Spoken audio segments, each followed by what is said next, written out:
Not too long ago, I made a video on the different types of oils that people are talking about, the beef tallow versus the seed oils and also vegetable oils. And the point I made was that all of these have their unique dietary profiles. They have some things that are good for you and some things that are bad for you, but they're all different things. And so which one is better is going to depend largely on your individual needs. You are an individual. You are not a statistic. You are not a petri dish. You are not someone that someone can just make a one-size-fits-all policy and make sure it covers you. What's that thing about in statistics?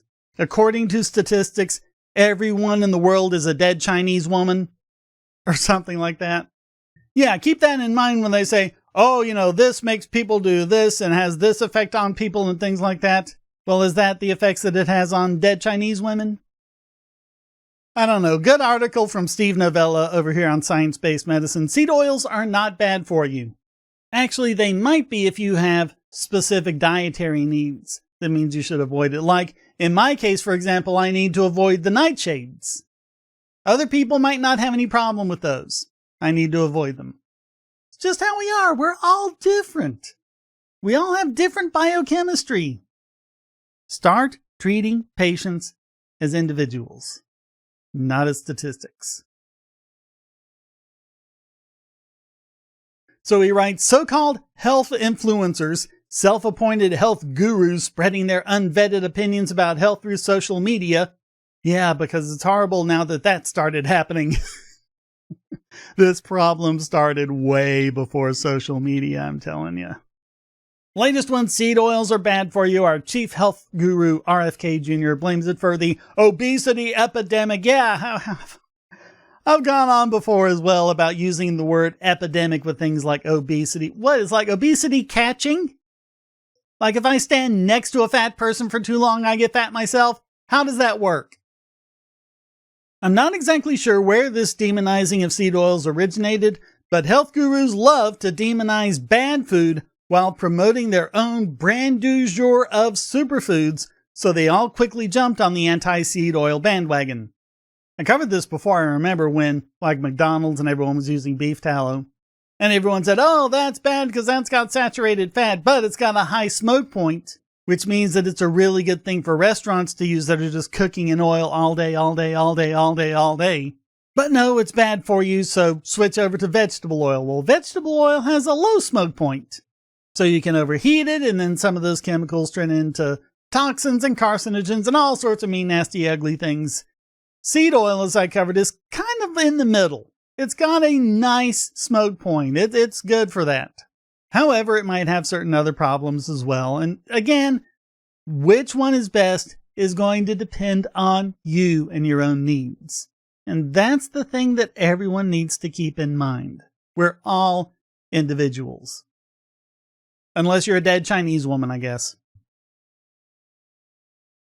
However, if we look at the totality of the evidence, we find that seed oils are food. They're a source of nutrition and calories, and just follow the golden rule of everything in moderation. It's not something you need to worry about or expend resources trying to deal with. In fact, seed oils, if anything, are at the healthier end of the spectrum when it comes to food in general and oils in particular. This is why nutrition scientists were puzzled over this particular fad. Oh, this is the one they're puzzled about. There are about 1 million I'm puzzled about. Because now they're picking on an overall healthy food. This should not have been surprising, however, because this is how health influencers operate.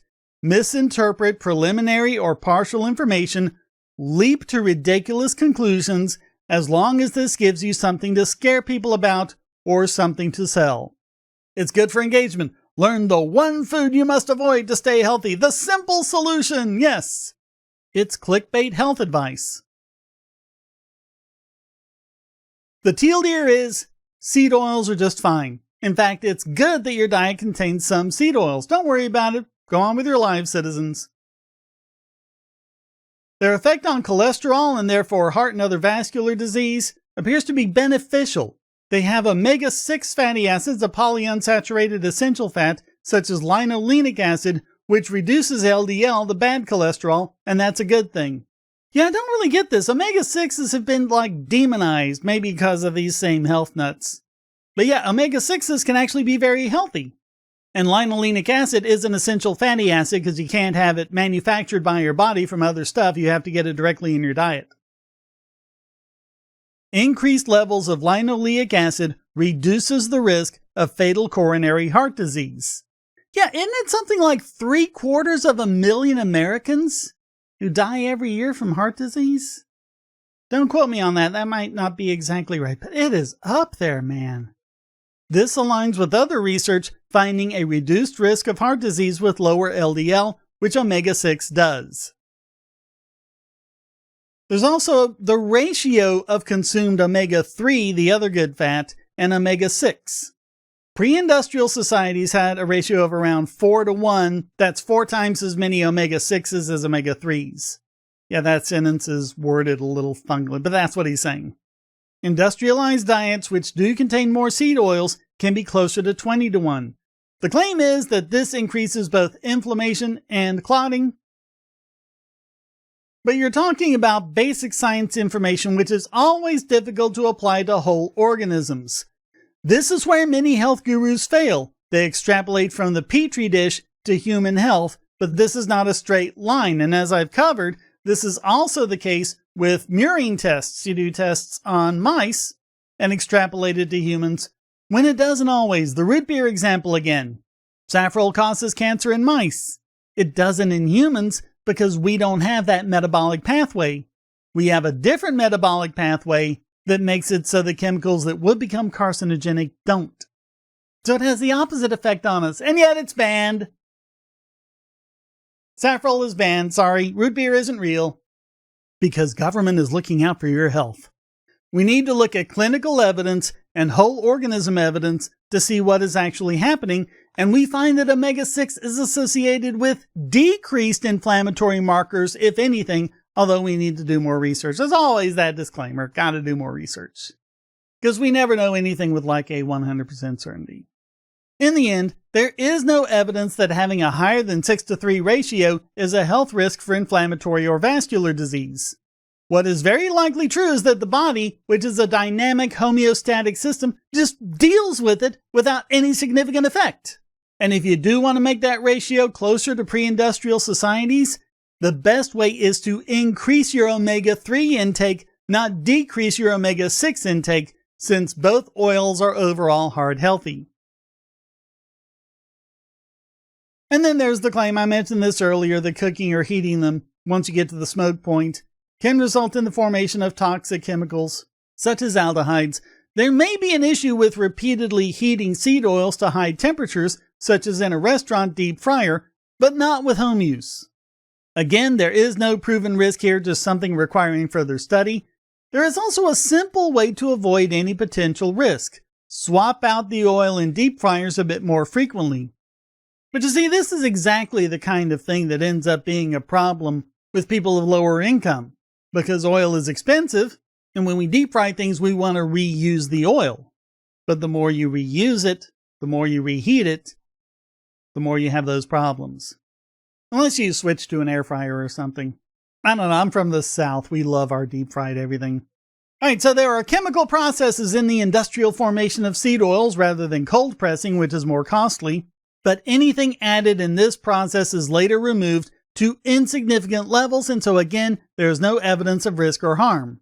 The dose makes the poison. Remember that. They'll point to these trace amounts of these, trace amounts of this horrible thing. Right now, right at this very moment, you have trace amounts of arsenic in you. And we always have. That's just the messy world we live in. It's about how much you get. In fact, it's a misnomer. Novella did it himself when he was talking about toxic chemicals such as aldehydes. There really is no such thing as a toxic chemical, only a toxic dosage. How much of it are you getting? And that's something else that can also vary from person to person. And this is all part of the anti-ultra processed food trend. Oh, it's been processed. Yeah, that's a word that has no meaning whatsoever. The quick version is that processing food is not in itself harmful, or a health risk. It just means taking food and doing stuff with it. The only thing that matters is the final product. It is true that many processed foods are high in salt, sugar, and calories, and that's the real issue. Focusing on the processing is missing the real issue, as is demonizing seed oils by association. I personally think a big problem, and this is a problem that's just gotten worse since the Bidenflation, is that in these packaged foods we are getting so many carbs and not enough proteins. What I've been doing is I've been looking at the label, and you want to consider fat too, but primarily carbs. How many grams of carbs versus how many grams of protein? Because I am positive I'm not getting enough protein in my diet, and I think that's probably true of a lot of other Americans as well. But the thing is, even though it's saying like on the front of the label, oh, this is a jolt of protein, it's so much protein, high protein, zap with protein, full of protein. You look on the label and there's like 3 times as many carbs as protein. I looked at several labels of food that didn't make that claim that had a better ratio. So just trying to find a better ratio of protein to carbs, I think is really helping me out, but it's difficult. It's so difficult. All right, his final bullet points. Feel free to consume and use seed oils at home, especially if you're doing something just like lightly spraying the pan with them or something like that. That's not enough to make any difference with anything. Plant-based oils are generally healthy, and just follow the rule of everything in moderation. That is a simple and effective approach to most nutritional questions. If you're concerned about that 6-to-3 ratio, then increase your omega-3 intake. Do not avoid omega-6. We do need research, I'm not a fan of regulation, on how restaurants use deep fryer oil, but if this is a concern, you should probably eat less fried foods. Just because they're reusing the oil so much, I think probably the switch to beef tallow is going to be better. It's not like the food is amazingly healthy to begin with. We don't eat that stuff for our health. We eat it because it's delicious. And if we just keep that in moderation, then it's fine.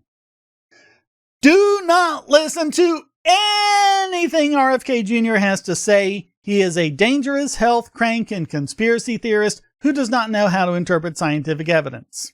I think I've made that clear in several other videos too. An extension of the RFK rule is, do not get your health advice from influencers on social media. There are plenty of reliable academic and professional sources of information online. The problem is those are becoming harder to find too. So many of them have been captured either by big business interests or by some sort of political affiliation that's trying to push a narrative. It's getting harder and harder and harder. They need to clean house in academia, man. I'm telling you. Until then, don't sweat it. Just eat everything in moderation and talk to your doctor about it. There really is no better advice than that. Thank you so very much for watching. Comments for the Common God, shares for the Share Throne. Please hit like, subscribe, and the bell. And again, donate.bogosity.tv. This is so necessary to keep me doing what I do. Because this is not my full-time job. This is something I do on the side to make change, and because I have a passion for getting this information out there. The more money I can make doing this, the more of it I can do. It's just amidst all the YouTube shadow banning and everything, that's getting more and more difficult. But I've seen cases where videos have taken off because the right people shared them. And then, of course, certain videos have caused more donations to come in. That really helps. That really helps keep me going. A one-time donation, PayPal, Venmo, or cryptocurrency, or become a regular supporter, Patreon, Subscribestar, or Discord. Get the videos early and ad-free. Participate in AMAs and live streams. Thank you so very much for watching. Until next time, stay strong and be free.